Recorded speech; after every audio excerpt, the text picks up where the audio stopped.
이 새벽 우리에게 주신 하나님 말씀은 예레미야 45장 1절에서 46장 12절까지의 말씀입니다.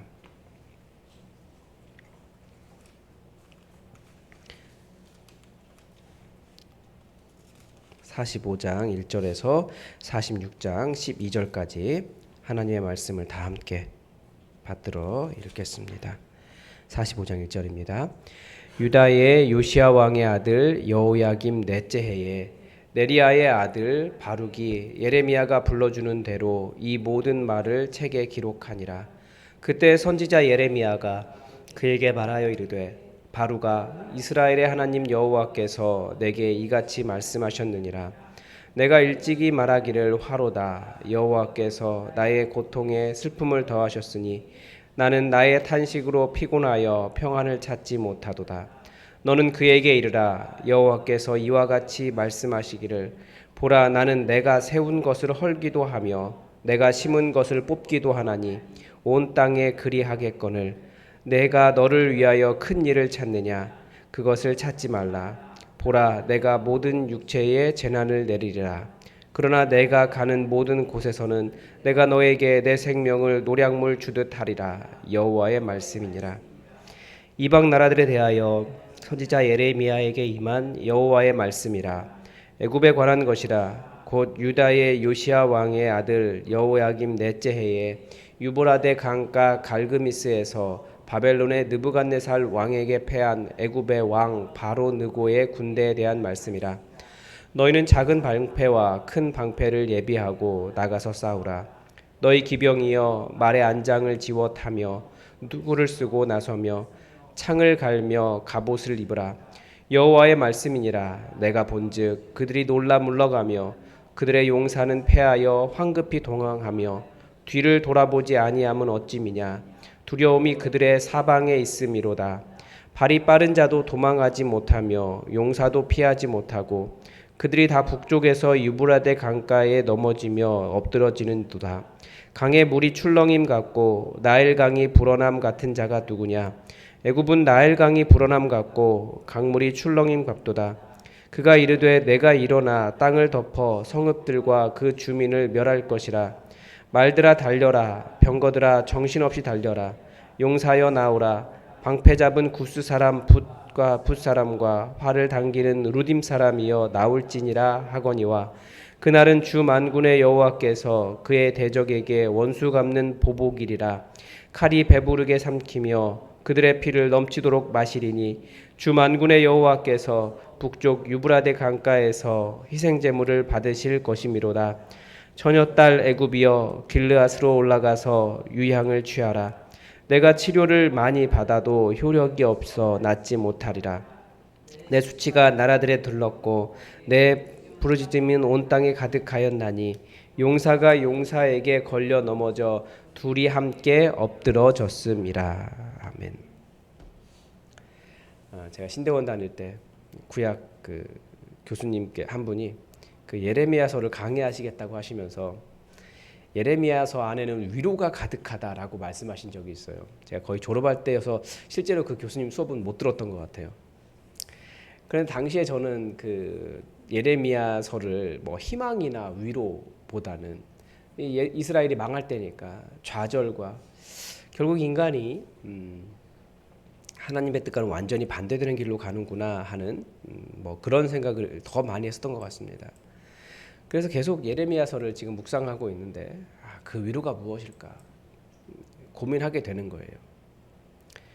유다가 망할 즈음에 남유다의 영적 상태는 예루살렘이 무너지고 난 이후에도 여전히 그들의 영적 상태는 하나님께 순종할 줄 모르고 우상을 섬기고, 그래서 예루살렘이 무너지고 사람들이 죽고 끌려가는 것을 보았으면서도 여전히 그런 상태였다라는 거예요. 우상 따라가고 하나님이 아니라 애굽 의지하고.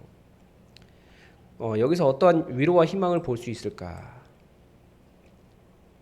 그런 생각이 계속 드는데 그럼에도 불구하고 하나님의 위로는 여전히 있다라는 생각이 듭니다. 근데 오늘 본문 정도 되니까 좀 더 잘 알 것 같아요. 오늘 본문은 45장, 46장입니다. 예레미야서는 시간 순서도 기록되지 않고 비슷한 주제를 모아둔 경향이 있습니다.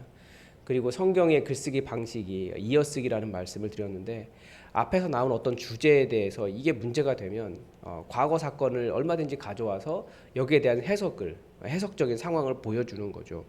그러니까 45장, 46장은 여호야김 넷째 해에 있었던 내용입니다. 그러니까 여호야김 말고 여호야김이 한 10년 정도 통치하고 그리고 한 3개월 있다가 또 시드기야가 11년 통치하고 나라가 망했으니까 이게 10몇 년 전의 이야기를 하는 거죠. 지난주에 이미 예루살렘이 무너졌는데 여호야김 넷째는 굉장히 중요한 내용입니다. 왜 중요하냐면 46장 2절에서 볼 수 있는 것처럼 갈그미스 전쟁이 있었던 해였기 때문입니다.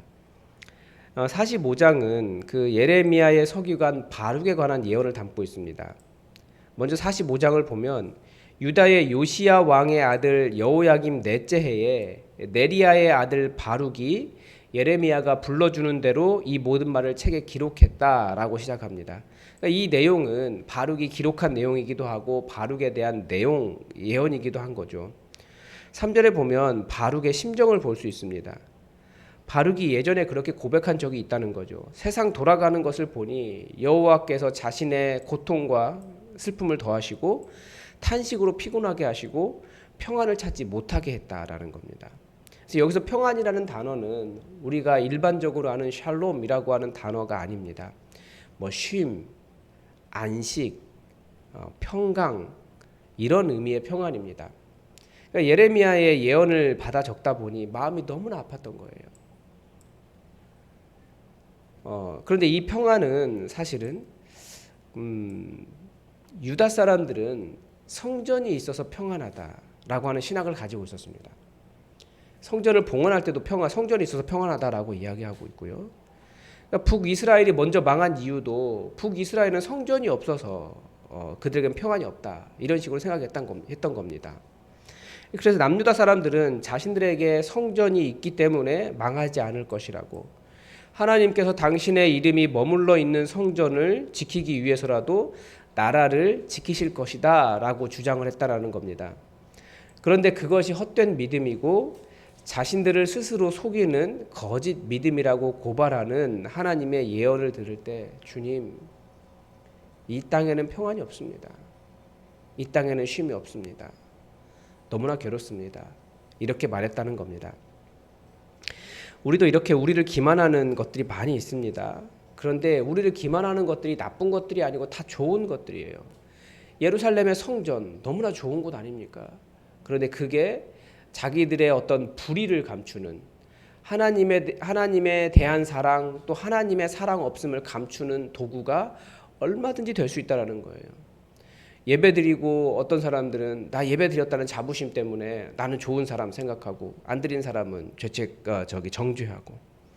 그러니까 예배 너무나 좋은 것인데 어떤 사람에게는 그런 식으로 작동할 수 있어요. 나는 거룩하다 이거죠. 아니에요. 우리는 모두가 다 죄인이에요. 나는 직분이 있다. 직분도 너무나 좋은 거죠. 그런데 그것 때문에 내가 스스로를 속일 수 있다고요. 나의 악을. 뭐 헌금이라든지 봉사라든지 교회 교육에 한다든지 다 좋은 것들인데 때로는 그 좋은 것들로 아직 예수님을 주인으로 제대로 영접하지도 않고 예수님을 주인으로 모시고 살고 있지 않으면서도 난 좋은 그리스도인이야 가장한다라는 것을 성경이 계속해서 고발합니다. 아마 예루살렘 성전이 남유다 백성들에게 그런 역할을 했던 것 같습니다. 그래서 하나님은 나는 내가 세운 것을 헐기도 하고 내가 심은 것을 뽑기도 한다라고 선언하신 것입니다. 성전이라고 할지라도 하나님의 이름에 합당하지 않으면 헐고 뽑으신다는 거죠. 이사야에서 보여주는 것처럼 계속해서 제사도 너무나 잘 이루어지고 안식일마다 11조가 이렇게 가득히 쌓이고 뭐 그렇게 너무나 월삭과 이런 집회로 가득히 모이고 그런다고 할지라도 그들 손에 피가 묻어 있으면 하나님은 그거 다 헛것이다. 다 무너뜨리겠다라고 하시는 겁니다. 그러나 하나님의 아픔, 하나님의 편에 제대로 선 사람에게는 하나님의 위로가 있다. 이 이야기입니다. 5절의 표현이 조금 애매하지만 원래의 뜻은 노량물처럼 네가 너의 생명을 얻을 것이다. 너의 생명을 너에게 주리라라고 바룩의 생명을 보존하시겠다라고 하는 위로의 말씀이었던 겁니다. 그리고 이제 46장은 열방신탁입니다. 이제 열방신탁이 이제 시작되는 거예요. 이제 쭉 이제 이스라엘은 멸망했기 때문에 열방에 대한 신탁을 보여주는데, 역시 여호야김 넷째 해입니다. 46장 2절에 왜 여호야김 넷째 해인가를 설명합니다. 그 해가 유브라데 강가 그 갈그미스에서 바벨론의 느부갓네살 왕에게 패한 애굽의 왕 바로 느고에 대한 군대에 대한 설명 말씀이었습니다. 애굽 왕 바로 느고는 무깃도에서 여호야김의 아버지 요시야를 죽인 왕입니다. 요시야는 일찍 8살에 왕이 되어서 31년 통치했다 하는데, 그러니까 젊은 나이에 죽은 거예요. 사람들은 요시야를 통해서 다시 그 하나님의 나라 이스라엘이 남유다가 이렇게 일어설 것을 꿈꿨어요. 왜냐하면 종교 개혁을 하고 성전을 정화하고 사람들에게 말씀을 가르치고 정말 훌륭한 왕으로 나와 있거든요. 그런데 그 왕이 무깃도에서 이 바로 느고에게 죽임을 당한 거예요. 그래서 이 3절에서 6절은 이 애굽의 패망에 관한 예언이고 7절에서 12절은 그들의 패망의 의미라고도 볼 수 있는데, 3절과 4절에 보면 작은 방패, 큰 방패를 가지고 기병이 나가고 창을 갈고 갑옷을 입은 모습을 묘사합니다. 모습이 너무나 아주 위풍당당했던 거예요. 그러나 그들의 모든 용사들이 다 뒤도 돌아보지 못하고 도망가고 아무리 빨라도 피하지 못하고 다 갈그미스에서 죽을 것이다 라고 예언합니다. 7절에서는 그들이 어떤 식으로 출정했는지 그 위풍당당함을 보여줘요. 마치 나일강에 물이 불어나듯이 온 세상을 우리가 다 뒤엎어버리겠다, 그런 엄청난 위세로 출정합니다. 나일강뿐만 아니라 이스라엘의 강은 평소에는 말라 있습니다. 그런데 그래서 이렇게 거대한 무깃도 같은 경우도 그런 비슷한 경우라고 볼 수 있는데, 거대한 이렇게 평지가 돼 있어요. 이렇게. 그런데 비가 오면 갑자기 물이 흙탕물이죠. 흙탕물 뭐 모든 그런 것들이 다 섞인 것들이 막 이렇게 해서 그 공간을 다 채워요. 순식간에 이렇게 밀려들면서. 그러니까 애굽 군대가 그렇게 전쟁을 갈그미스까지 가려면, 그러니까 애굽이 여기 있고 이스라엘이 이렇게 있고 유프라데 강이 여기 있으면 유프라데 강이 이렇게 흘러가면 여기쯤 있거든요. 터키와 맞닿는 부분에. 그러니까 이스라엘을 통과한 거예요. 그 이스라엘의 그런 강에 물이 불듯이 그렇게 엄청난 위세로 애국 군대가 그렇게 진행했다라는 거예요. 9절에 보면 구스 사람, 붓 사람, 누딤 사람들도 나와라 하는 것을 보면 애굽 사람뿐만 아니라 용병들도 가득히 모였다라는 거예요. 그러니까 얼마나 애굽이 그 전쟁을 준비했는지 잘 알 수 있습니다. 그런데 그날은 만군의 여호와께서 그의 대적에게 원수 갚는 보복일이다라고 말씀하시는 거예요. 그러니까 어떤 보복이겠습니까? 당연히 요시야 왕을 죽인 보복입니다. 아마 애굽 군대의 이 출정 모습을 보면 설마 애굽이 패할까 생각했을 거예요. 애굽 군대가 그 이스라엘 땅을 통과하는 모습을 보면서 사람들은 애굽이 드디어 일어서는구나. 바벨론이 아니라 애굽이 이 패권을 장악하는구나. 우리는 애굽을 의지해야 된다라는 생각을 할 거예요. 설마 그들이 패할까 생각했겠지만 하나님께서 그들을 희생 제물로 받으시면 그들은 그저 거대한 제물일 뿐입니다. 이 갈그미스 전쟁은 애굽과 아수르 연합군이 바벨론을 대항한 전쟁입니다. 그런데 이 전쟁의 결과로 아수르는 아예 역사에서 사라져버리고 애굽은 더 이상 역사의 무대에서 이름을 떠치지 못하게 됩니다. 아무리 거대해도 하나님과 하나님의 사람들을 대적할 수 없다는 것을 명확하게 보여줍니다. 하나님과 하나님의 사람을 대적한 그 교만에 대해 하나님께서 심판하시는 것입니다. 아무리 강해 보여도. 아마 사람들은 요시야가 죽으면서 하나님에 대한 원망이 많이 있었을 것입니다. 그러나 하나님께서 요시야의 원수를 갚아주셨습니다. 진실한 하나님의 백성은 분명히 소수입니다. 그 시대의 불의를 견뎌내는 것은 많은 인내가 필요합니다. 그러나 외롭지만 고독하지만 말씀을 따라간 사람에게 하나님은 위로하시고 억울한 사람을 위해서 보복하시는 분이십니다. 거대한 교만에는 거대한 심판이 있는 거죠.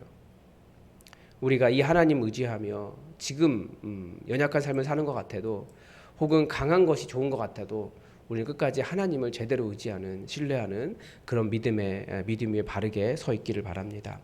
오늘도 하나님의 뜻이 우리에게 이루어지기를 주기도문으로 기도하겠습니다. 하늘에 계신 우리 아버지, 아버지의 이름을 거룩하게 하시며 아버지의 나라가 오게 하시며 아버지의 뜻이 하늘에서와 같이 땅에서도 이루어지게 하소서. 오늘 우리에게 일용할 양식을 주시고 우리가 우리에게 잘못한 사람을 용서하여 준 것 같이 우리 죄를 용서하여 주시고 우리를 시험에 빠지지 않게 하시고 악에서 구하소서. 나라와 권능과 영광이 영원히 아버지의 것입니다. 아멘. 여러분, 너무나 더운 날들입니다. 이 더위에 벌써 폭염으로 많은 몇 분들이 돌아가시고 그런 일이 있는데 이 시대 정말 이 기후 변화에 대해서 우리가 기도해야 될 겁니다. 지구 온난화가 좀 해결되고 또 우리가 그런 지구 온난화를 해결할 수 있는 그런 환경 운동들을 좀 생각하면서 우리 삶을 영위해 나갔으면 좋겠습니다. 그래서 이 지구와 환경을 위해서 우리가 기도하고, 그리고 코로나가 다시 유행하고 있습니다. 많은 분들이 코로나에 감염되었다라는 소식이 계속해서 들리는데 이 땅을 안전하게 지켜달라고, 우리를 안전하게 지켜달라고, 코로나에 감염 걸리신 분들 잘 회복하고 아프지 않도록 여러분 기도해 주시기 바랍니다. 그리고 이번 주에 청년부 수련회 있는데 청년부 수련회 은혜를 위해서도 함께 기도를 부탁을 드립니다. 우리 다 함께 기도하겠습니다.